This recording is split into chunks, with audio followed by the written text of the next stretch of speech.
Hi guys, welcome to Richard Cabile YouTube channel, and to this video, I will teach you how to enable notification panel by swiping down anywhere on the home screen of your Samsung Galaxy A02.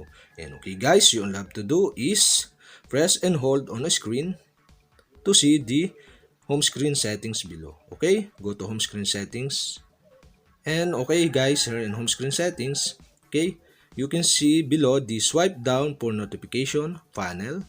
And okay guys, if this turn on, open the notification panel by swiping down anywhere on the home screen. And okay guys, to enable this, you'll have to do is enable the switch button on the right side.